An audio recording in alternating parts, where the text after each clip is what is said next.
শাশুড়িদের কাজই হচ্ছে সারাদিন বউদের দোষ খোঁজা। বউদের যদি প্রথম থেকে শাশুড়িরা একটু আদরে রাখতো, তাহলে শেষ বয়সে শাশুড়িরাই শান্তি পেত। কিন্তু তারা তো এটা বুঝে না। তারা শুধু প্রথম থেকে একদম কোনটা ভুল আছে ওইটা ধরিয়ে দেয়। বউর ভালো গুণ বলতে কোনো কিছুই থাকে না শাশুড়িদের চোখে।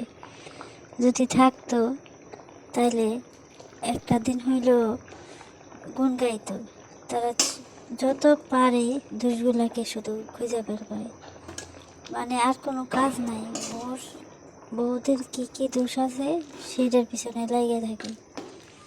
আর এই অবস্থার জন্যই শাশুড়িদের শেষ বয়সে পরিণাম খুব খারাপ হয়। আসলে আমাদেরও শিক্ষা উচিত এইগুলো থেকে, যে ছেলে বউদের সাথে কেমন ব্যবহার করা উচিত। শাশুড়ি যখন আমরা হব তখন এই জিনিসগুলো শুধরিয়ে নেওয়ার চেষ্টা করব। না হলে দেখা যাবে যে এই বৃদ্ধ বয়সে আমাদেরও সেই একই অবস্থা হবে।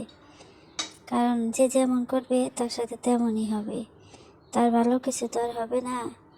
দোয়া করি সব কিছু ভালোই হোক।